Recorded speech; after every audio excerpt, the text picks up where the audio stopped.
उन्नति विधान जन घोषणा पत्र के चेयरमैन आदरणीय सलमान खुर्शीद साहब, उत्तर प्रदेश विधानसभा में नेता आदरणीय आराधना मिश्र मोना जी,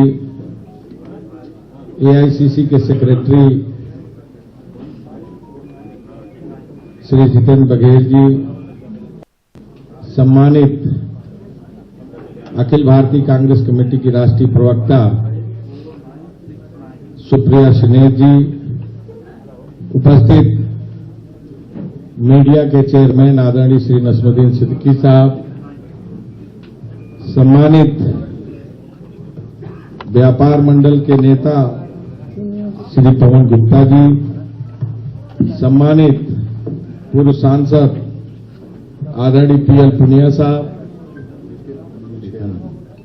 आदरणीय श्री अमिताभ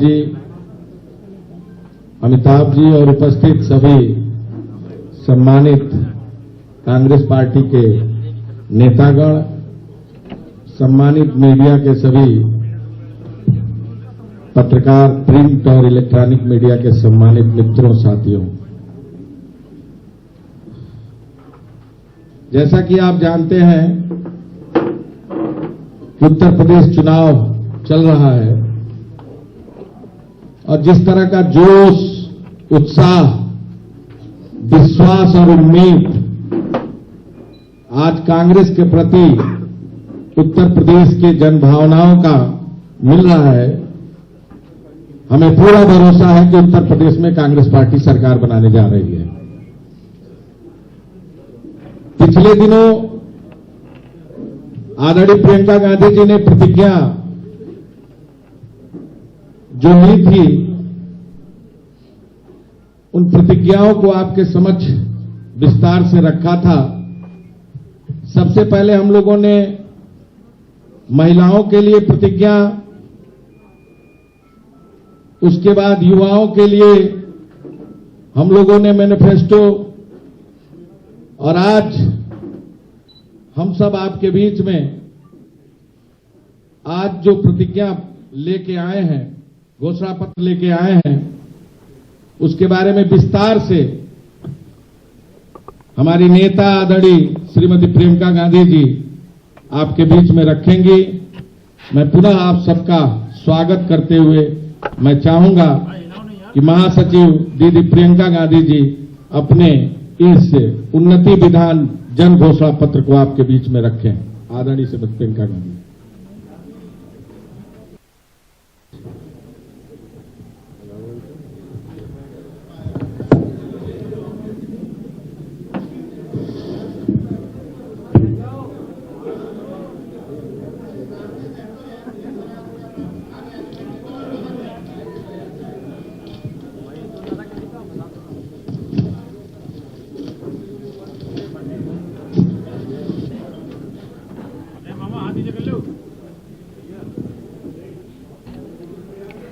तो ये सीधी तस्वीरें आ रही हैं कांग्रेस की उस प्रेस कॉन्फ्रेंस से जिसमें उन्नति विधान के नाम से वो अपने घोषणा पत्र को जारी कर रहे हैं। लगातार प्रियंका गांधी उत्तर प्रदेश के दौरे पर हैं, डोर टू डोर कैंपेनिंग कर रही हैं, रैलियां कर रही हैं और इस सब के बीच अब उन्होंने अपना ये मैनिफेस्टो जारी किया है। आपको बता दें कि इससे पहले महिलाओं के लिए खास तौर पर कई योजनाओं की बात वो कर चुकी हैं। महिलाओं के लिए खास तौर पर ज्यादा टिकट देना, उनके लिए नई योजनाएं लाना, इस सब पर उनका फोकस रहा है। उनका कहना है कि हैशटैग भी जो उनका रहा है वो लड़की हूं लड़ सकती हूं के नाम से चला है और यहां आप देख सकते हैं कि वो अपना मैनिफेस्टो ला रही हैं। इससे पहले उन्होंने युवाओं के लिए भी कुछ खास बातें एक डॉक्यूमेंट के जरिए जारी की थी और अब ये बताएंगे कि उन्नति विधान में क्या है। उन्नति विधान जन घोषणा पत्र के चेयरमैन आदरणीय श्री सलमान खुर्शीद साहब आपके बीच में अपनी बातों को रखेंगे, तो मैं आहूत करता हूं आदरणीय श्री सलमान खुर्शीद साहब। धन्यवाद अध्यक्ष जी। हमारी आदरणीय प्रियंका जी जिनके आशीर्वाद से और मार्गदर्शन से हमने ये घोषणा पत्र तैयार करा है और हमारे सारे सम्मानित साथियों का जिनका बड़ा सहयोग रहा, सभी को आज यहाँ साथ आपके सामने प्रस्तुत करते हुए बड़ी प्रसन्नता हो रही है और आप सभी इतनी बड़ी संख्या में आए हैं, इसका मैं आपको आभार प्रकट करता हूं और प्रतिनिधि साहब को भी धन्यवाद देता हूं कि उन्होंने आपके साथ ऐसा संपर्क बना के रखा है। बहुत चंद शब्दों में मैं आपको बताऊं कि ये हमारा तीसरा घोषणा पत्र है। 2 पहले निकल चुके हैं जिसका आपको संज्ञान है। एक महिलाओं के संबंध में, विशेष महिलाओं के संबंध में सबसे पहला घोषणा पत्र का अंक निकला था, उसके बाद युवकों के संदर्भ में निकला था और आज ये सामान्य सब साथियों के लिए, हमारे उत्तर प्रदेश के निवासियों के लिए ये तीसरा अंक है, जिसमें साधारणतः हमारे रोजमर्रा की जो समस्या है और जैसे हम लोग अपेक्षा करते हैं कि आगे आने वाले समय में उत्तर प्रदेश को किस दिशा में ले जाकर हम जनता को क्या लाभ दिलवा सकते हैं, उसके बारे में इसमें हमने विस्तार से बातें लिखी हैं। मैं इतना बता दूं कि घोषणा पत्र तो सभी पार्टियां निकालती हैं और हम भी निकालते रहे हैं। हमारा प्रयास हमेशा रहता है कि हम घोषणा पत्र को घर बैठे ना बनाएं, लेकिन इस बार प्रियंका जी ने आदेश दिया, दिशा निर्देश दिया कि हम जनता के बीच में पहुंचकर वहां संवाद करके लोगों की के सहयोग से और लोगों की अपेक्षाओं को इस पे अंकित कर सके, विस्तार से जगह जगह जाएं। उत्तर प्रदेश के कमोबेश सभी जनपदों में हम पहुंचे, जहां पर बहुत सारे लोगों के साथ चर्चाएं हुई, साधारण साथियों के साथ, साधारण जीवन में जो साथी मिलते हैं, विशेषज्ञ लोग बहुत सारे थे, उनके साथ बातचीत करी। वहां के अलग अलग समूह जो अलग अलग कार्यों से जुड़े रहे हैं उनसे बात करी, किसानों से बात करी, रोजगार वहां का की हाल क्या है, वहां पे श्रमिकों से बात करी, नौजवानों से बात करी, महिलाओं से बात करी, वहां के एनजीओ से बात करी, वहां की विशेष संस्थाएं हैं उनसे बात करी। और आप ये मान के चलिए कि किसी भी को हमने इस श्रृंखला से बाहर नहीं रखा, सब तक पहुंचने का प्रयास किया। बावजूद इसके कि हमको दो बार इस पूरी गाथा में 2 बार हमको सामना करना पड़ा कोरोना का, और वो एक बहुत बड़ी चुनौती थी, लेकिन उसका सामना करते हुए भी हमने प्रयास किया कि प्रोटोकॉल को मानते हुए हम जहां पहुंच सके पहुंच जाएं। जो नहीं हो सका संभव तो वो हमने डिजिटली किया।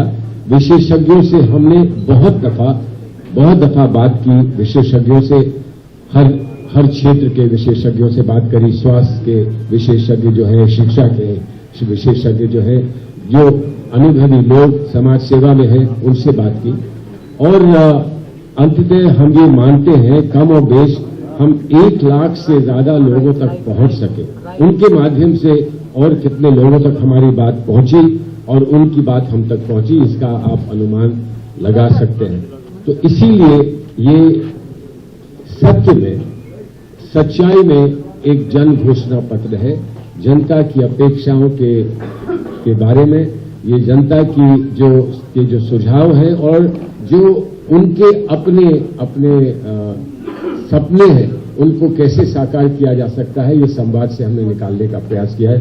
और मैं उम्मीद करता हूं कि दूरगामी जो सुझाव इसमें है उनका, और जिसका उल्लेख अभी प्रियंका जी करेंगी, दूरगामी सुझाव इसमें महिलाओं के संदर्भ में जो हमने शक्ति विधान निकाला है और जो भर्ती विधान हमने युवकों के लिए निकाला है, उसके साथ साथ इसको भी लोग स्वीकार करेंगे, इसको समर्थन देंगे।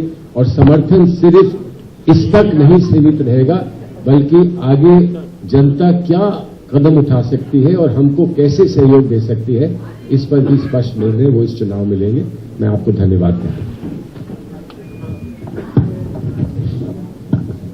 अब मैं आमंत्रित करूंगा उत्तर प्रदेश की महबूब नेता,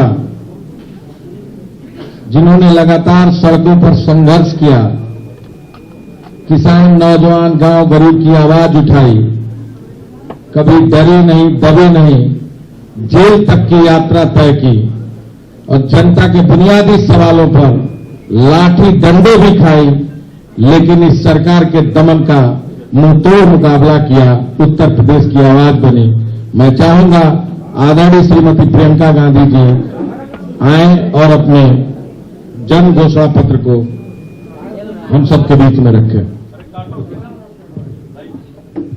धन्यवाद लल्लू जी, सलमान साहब, सोनिया जी, नसीमुद्दीन जी, अमिताभ जी, मोना जी, सुप्रिया जी, सारे उपस्थित नेतागण और मीडिया के मेरे बहन भाई, आप सबका इस घोषणा पत्र के जो इवेंट में आप सबको बहुत बहुत सबसे पहले मैं स्वागत करना चाहती हूँ।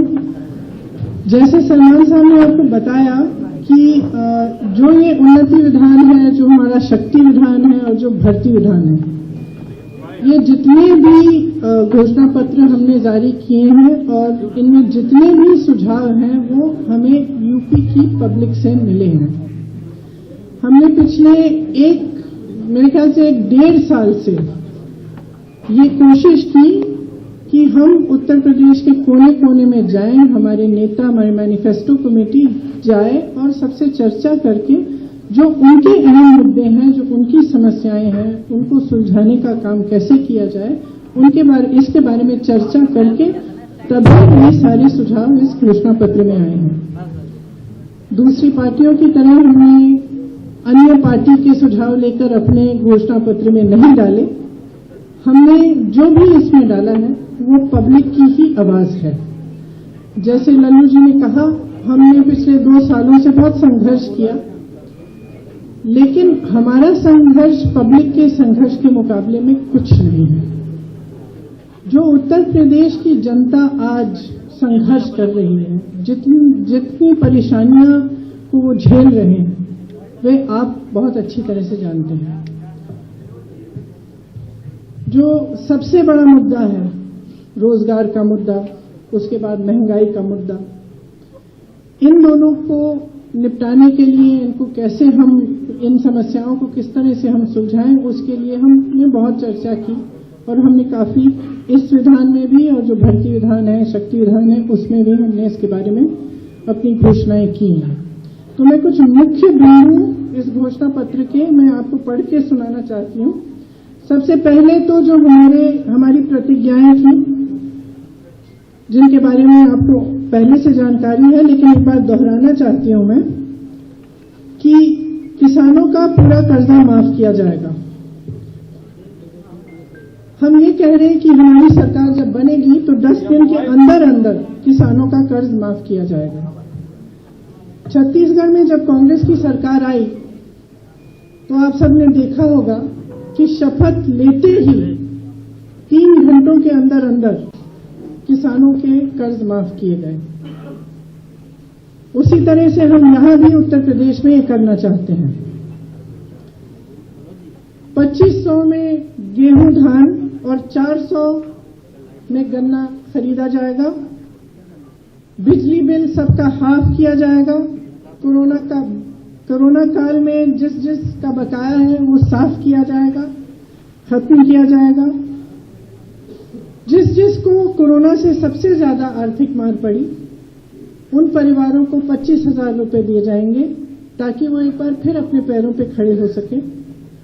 हमने पहले भी ये बहुत बार घोषणा की, परिवारों को 25,000 रुपए दिए जाएंगे ताकि वो एक बार फिर अपने पैरों पे खड़े हो सके। हमने पहले भी ये बहुत बार घोषणा की है, फिर से दोहरा रहे हैं कि 20 लाख सरकारी रोजगार दिलवाएंगे। इसका पूरा खाका तैयार करके हमने भर्ती विधान में आपको कुछ दिनों पहले बताया था। उसमें से 12 लाख सरकारी पद खाली पड़े हैं जिन्हें भाजपा की सरकार ने 5 सालों से नहीं भरा।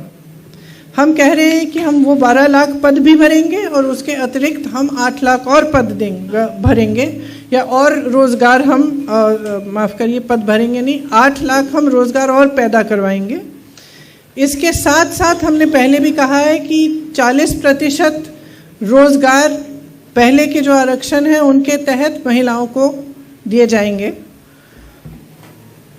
अगर कोई भी बीमारी हो तो सरकार की तरफ से 10 लाख रुपए तक इलाज मुफ्त मिलेगा। आवारा पशु की बहुत बड़ी समस्या है उत्तर प्रदेश में। कम पार्टियां इसके बारे में बात करती हैं, लेकिन सच्चाई ये है कि किसान बहुत त्रस्त हैं। और हमने अपने अनुभव में, जो हमारी छत्तीसगढ़ में कांग्रेस की सरकार है, उन्होंने एक पूरी योजना बनाई कि इससे हम किस तरह से इस समस्या को हम हल कर पाएँ। इसके मुख्य बिंदु हमारी उन्नति विधान में हैं, लेकिन मैं यहाँ कहना चाहती हूँ कि जिन जिन को आवारा पशुओं के नुकसान को झेलना पड़ा है, उन्हें 3,000 रुपये का मुआवजा दिया जाएगा और एक गोधन न्याय योजना शुरू की जाएगी, जिसके काफ़ी ज़्यादा एलिमेंट्स होंगे। लेकिन एक एलिमेंट ये है कि 2 रुपये किलो में गोबर खरीदा जाएगा। ये छत्तीसगढ़ में हो रहा है और फिर उस गोबर को वर्मी कॉम्पोस्टिंग में सेल्फ हेल्प ग्रुप्स द्वारा इस्तेमाल किया जाता है। तो इससे बहुत सुविधा होती है। छोटे और मझोले उद्योगों के लिए देखिए, हम सब ने देखा है, आपने हाल ही में बागपत में एक छोटे व्यापारी की हालत देखी और हम सब ने वो बहुत ही दुखद घटना, एक तो फेसबुक पे लाइव हुई और हमें पता चला कि उनकी पत्नी की मृत्यु भी हुई है। बहुत ही ज़्यादा दुखद ये घटना हुई, लेकिन ये हम पूरे प्रदेश भर में देख रहे हैं। चाहे मैं नोएडा में गई प्रचार करने के लिए, चाहे मैं बुंदेलखंड गई, चाहे झांसी में थी, चाहे यहाँ पे लखनऊ में हो, चाहे जहाँ भी मैं जा रही हूँ, ये देखने को मिल रहा है कि जो छोटे व्यापारी हैं और मझोले व्यापारी हैं, वो एकदम इतने त्रस्त हैं और परेशान हैं, क्योंकि उनके लिए एकदम कोई भी सपोर्ट, समर्थन सरकार की तरफ से नहीं आया है। और चाहे नोटबंदी हो, चाहे उसके बाद जीएसटी हो, और उसके बाद जो कोरोना का लॉकडाउन हुआ, सबसे बड़ा प्रभाव इन्हीं व्यापारियों पे हुआ है। तो चाहे छोटे दुकानदार हों, छोटा मैन्युफैक्चरिंग यूनिट हो, बहुत ही ज़्यादा असुविधा हुई। लेकिन सरकार की तरफ से बहुत दुख की बात है कि इनके लिए कोई सपोर्ट नहीं मिली। और इस बजट में जो 2-3 दिन पहले आई, उसमें भी आपने देखा होगा कि जहां बड़े बड़े उद्योगपतियों के लिए, जो प्रधानमंत्री जी के मित्र हैं, उनके लिए तमाम योजनाएं, तमाम समर्थन और हर चीज़ लिखी गई, लेकिन इन छोटे व्यापारियों के लिए कुछ नहीं लिखा गया, गरीबों के लिए कुछ नहीं लिखा गया। इसीलिए हम चाहते हैं कि एक ख़ास मदद हम छोटे व्यापारियों की करें। इसमें मुख्य बिंदु ये है कि जो पारंपरिक क्लस्टर्स होते थे, जैसे मुरादाबाद में पीतल का क्लस्टर, कानपुर में लेदर, इनको हम और मजबूत बनाएं। और इसमें नौजवानों को, अगर नौजवान अपना छोटा व्यापार शुरू करना चाहता है, अपना मैन्युफैक्चरिंग करना चाहता है, एक यूनिट खड़ा करना चाहता है, उसके लिए हमने भर्ती विधान में ऑलरेडी बोला था कि हम किस तरह की सुविधाएं देंगे। जैसे उनको लोन मिलेगा 1% ब्याज पे, और किस तरह से हम उन क्लस्टर्स को डेवलप करेंगे ताकि उन क्लस्टर्स में जितनी भी सुविधाएं हैं इंडस्ट्री के लिए वो मिले और पूरी तरह से इन छोटे व्यापारियों की मदद हो। श्रमिकों और कर्मचारियों के लिए हमने ये प्रपोजल दिया है कि आउटसोर्सिंग बंद की जाएगी। संविदा कर्मियों का नियमितीकरण कई चरणों में किया जाएगा। सफाई कर्मियों को नियमित किया जाएगा। तो ये हमारे इस उन्नति विधान में है कि हम आउटसोर्सिंग बंद करना चाहते हैं। हम चाहते हैं कि आस्ते आस्ते एक एक करके कुछ चरणों में जितने भी आउटसोर्स्ड हैं और अभी संविदा कर्मी हैं, उनका नियमितीकरण हो। नियमितीकरण से उनका जो मान बन जाएगा और अन्य सुविधाएं अन्य सुविधाओं का लाभ ले पाएंगे। रसोइया का जो मानदेय है उसको हम 5,000 रुपये तक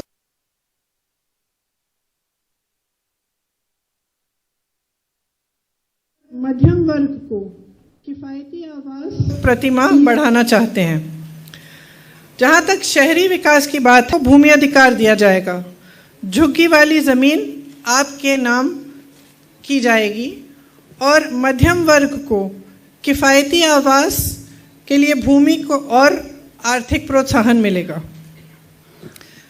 ग्रामीण विकास के लिए 2 जो मुख्य बिंदु हैं, हालांकि इसमें शहरी विकास, ग्रामीण विकास, मिडिल क्लास के लिए और बहुत सारे बिंदु हैं, लेकिन मैं ज़्यादा समय अभी नहीं लेना चाहती। जो मुख्य बिंदु है ग्रामीण विकास में, ग्राम प्रधान का वेतन हम 6,000 रुपये प्रति माह तक बढ़ाना चाहते हैं और चौकीदारों का वेतन 5,000 रुपये प्रति माह तक। स्वास्थ्य सेवाओं के लिए जो बजट में पैसा एलोकेट किया जाता है वो काफ़ी कम है, 5% बढ़ाना चाहते हैं। कोरोना के दौरान जान गंवाने वाले कोविड योद्धाओं को 50 लाख रुपए का मुआवजा मिलेगा। शिक्षा में स्कूल फीस में जो बेतहाशा बढ़ोतरी हो रही है उस पर नियंत्रण किया जाएगा। ब्लॉक स्तर पर इंटरनेट व अन्य सुविधाओं से युक्त सार्वजनिक पुस्तकालय बनाए जाएंगे। शिक्षकों के खाली कुल 2 लाख पदों को भरा जाएगा। एड हॉक शिक्षकों और शिक्षा मित्र को, ये प्लीज़ ध्यान से सुनिए, एड हॉक शिक्षकों और शिक्षा मित्रों का अनुभव व सेवा अनुसार नियमितीकरण किया जाएगा। ये एक बहुत बड़ा डिमांड था और शिक्षा मित्रों ने इसके लिए बहुत संघर्ष किया। मैं बहुत सारी महिलाओं से मिली, बहुत सारी शिक्षा मित्रों से मिली जो सालों से संघर्ष कर रहे हैं कि उनका मानदेय बढ़े, कि उनका नियमितीकरण किया जाए। तो हम उनको कहना चाहते हैं कि हमने आपकी आवाज़ सुनी और अगर हमारी सरकार बनेगी तो हम ये काम आपके लिए करके दिखाएंगे। संस्कृत और उर्दू शिक्षकों के खाली पद जो हैं वो भी भरे जाएंगे। सामाजिक न्याय के लिए अनुसूचित जाति के छात्रों व अनुसूचित जनजाति के छात्रों को केजी से पीजी तक मुफ्त शिक्षा मिलेगी। अति पिछड़ी जातियों के लिए आरक्षण का सब कोटा बनाया जाएगा। निषादों को नदियों से संसाधनों पर अधिकार मिलेगा। अति पिछड़ी जातियों के लिए छात्रवृत्ति, हॉस्टल्स जैसे लक्षित कार्यक्रम इस उन्नति विधान में हैं। कारीगरों व बुनकरों के लिए विधान परिषद में एक आरक्षित सीट। मैं तो चाहती हूँ कि आप मीडिया के लिए भी एक आरक्षित सीट होनी चाहिए इसमें। कोल समुदाय को अनुसूचित जनजाति का दर्जा दिया जाएगा। दिव्यांग बहनों और भाइयों के लिए 3,000 रुपये प्रति माह का पेंशन। मैं झांसी गई थी, उस समय मुझसे कुछ लोग मिले थे और उन्होंने मुझे कहा था कि उनका पेंशन बहुत ही कम है, कम से कम 3,000 रुपये प्रति माह तक बढ़ाना चाहिए। तो उनकी बात सुनते हुए मैंने सबसे बात की, चर्चा की और ये हमने तय किया कि ये बिल्कुल पॉसिबल है और हम इसको करेंगे। तो मैं आपको ख़ास बताना चाहती हूँ जो मुझसे मिले थे कि ये आपकी मांग हमने इस घोषणा पत्र में डाली है। महिला पुलिस कर्मियों को उनके गृह जनपद में पोस्टिंग की अनुमति। बहुत सारी महिला पुलिस कर्मियों से मैं इत्तेफाक से मिली हूँ। कुछ कई लोगों ने मुझे हिरासत में लिया, उस समय बातचीत करने का मौका मिला और पता चला कि किसी का घर नोएडा में है, पोस्टिंग सीतापुर में है, माँ अकेली नोएडा में है और उनको सीता काम करने के लिए। तो मेरे ख्याल से ये एक बड़ा मुद्दा है उनके लिए और मेरी बहनें हैं, उनकी मदद के लिए हमने सोचा कि अच्छा रहेगा कि उनके घर के ही एरिया में उनकी पोस्टिंग हो। पूर्व सैनिकों के लिए एक विधान परिषद की सीट और सच्चाई को लिखने वाले और दिखाने वाले जो पत्रकार हैं जिनके खिलाफ मुकदमे दायर किए गए हैं उन सब मुकदमों को हम ख़त्म करेंगे। तो आपको स्वतंत्रता मिलेगी जो आज आपके पास है नहीं। तो ये मुख्य बिंदु हैं। मैं कहना चाहती हूँ और मैं बार बार इस बात को दोहराती हूँ कि चुनाव के समय हमें विकास की बात करनी चाहिए, हमें उन मुद्दों को उठाना चाहिए जिससे आपका जीवन बेहतर बने। जहाँ जहाँ मैं जाती हूँ मैं पूछती हूँ 5 सालों में आपका जीवन बेहतर हुआ, आपको सुविधाएं मिली? और एक जगह नहीं है, एक घर नहीं है, एक परिवार नहीं है जो मुझे इस सवाल के जवाब में हाँ कह सकता है। सब कहते हैं, कई नौजवान हैं, लोग कहते हैं कि ठीक है राशन मिल गया, लेकिन वो मुझे कहते हैं कि हम राशन से क्या करेंगे? ठीक है थोड़ी सी सुविधा मिल जाएगी, लेकिन हमारी प्रगति कैसे होगी? हम सक्षम कैसे बनेंगे, आत्मनिर्भर कैसे बनेंगे, अपने पैरों पर कैसे खड़े होंगे। तो बार बार हम कांग्रेस पार्टी के जितने भी नेता हैं, हम एक सकारात्मक प्रचार करना चाह रहे हैं। हम चाह रहे हैं कि उत्तर प्रदेश की बात हो, आपकी जनता की बात हो, आपके विकास की बात हो। और मैं जो भी देख रहे हैं इस प्रोग्राम को, मैं आपसे आग्रह करती हूँ कि आप सारे राजनीतिक दलों से विकास पर अपने जो मुद्दे हैं, आपके मोहल्लों में, गलियों में नल क्यों नहीं है, सड़कें क्यों नहीं बनी हैं, बिजली क्यों नहीं है, पानी क्यों नहीं आ रहा है, शिक्षा की सुविधा क्यों नहीं है, सेहत के लिए क्या सुविधा है, ये सब सवाल आप उठाएं और उनको मजबूर करें कि इन सवालों पे चुनाव लड़ा जाए। तो आशा है कि हमारा जो घोषणा पत्र है इसमें आपकी बहुत सारी समस्याओं के समाधान की बात है। आप सब इसको ध्यान से पढ़ेंगे और वोट डालने के समय भी इस पर आप अपना ध्यान आकर्षित करेंगे। धन्यवाद जी। हम लोग एक एक करके सवाल लेंगे और पहले इसी विषय पर अगर आप सवाल पूछें तो उसका स्वागत है। एक एक करके लेने दीजिए।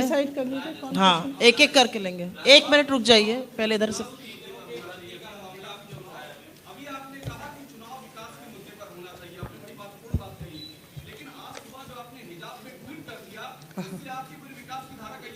अच्छा क्यों? अच्छा क्यों? मैंने हिजाब पे बहस छेड़ी है?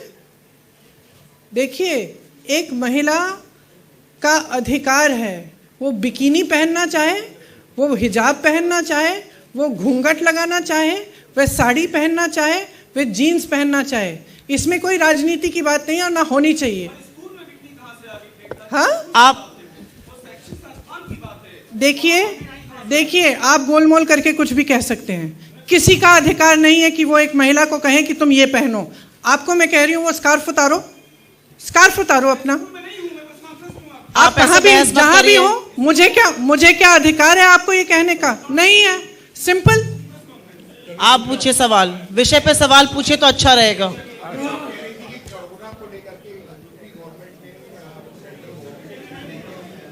जी,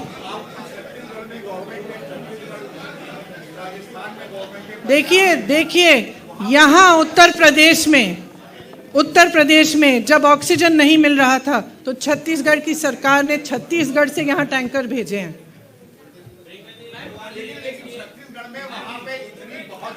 सर हो गया, आप पूछिए सवाल, इस विषय पर है। आपने क्या छत्तीसगढ़ की नदियों में आपने लाशें देखी? सर ये बहस का विषय नहीं है, आपको सवाल पूछने का बोला अधिकार है, पूछिए। नहीं सर, ऐसे नहीं होगा, ये प्रेस कॉन्फ्रेंस है, ये वाद विवाद आपके साथ नहीं हो रहा है यहाँ पर। इस विषय पर सवाल है आपका?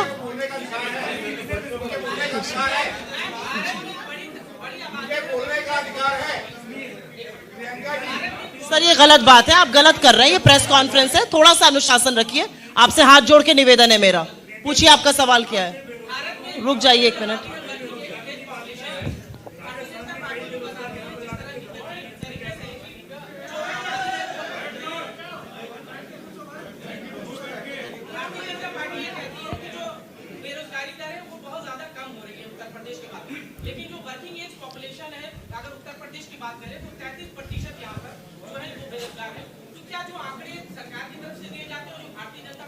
देखिए, मैं तो भारतीय जनता पार्टी पे भरोसा नहीं करती, तो मैं उनके आंकड़ों पर भी भरोसा नहीं कर रही हूँ।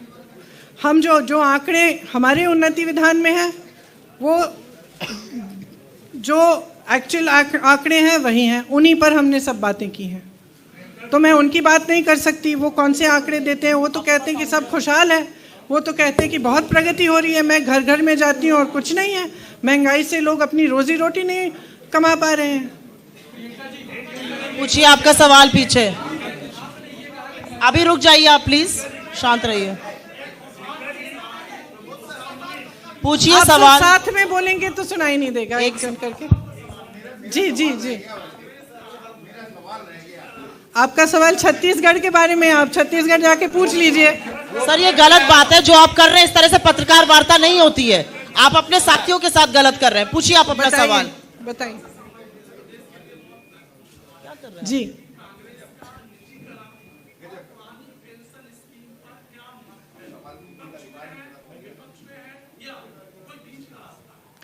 देखिए, हमने इस पे बहुत चर्चा की।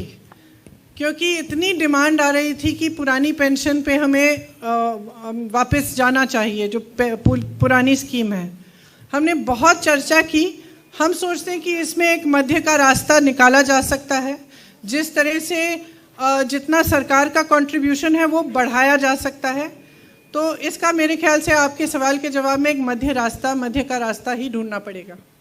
इस सवाल पूछिए। एक मिनट रुक जाइए सर, आएंगे अभी आपके पास, पूछिए। जरा जोर से बोलिए।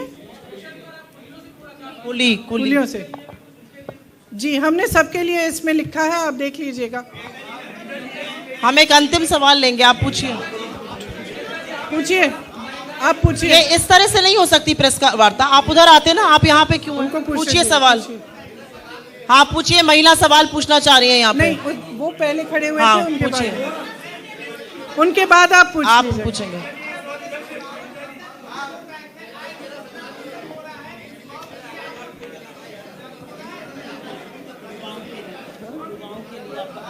I can't hear you. अगर आप लोगों को लगता है कि इस तरह से सवाल का जवाब मिलेगा तो मैं बड़ी हाथ जोड़ के अनुमति वहां चाहती हूँ। आपको ऐसे नहीं मिल सकता। एक एक आदमी पूछिए ना, पूछिए आप।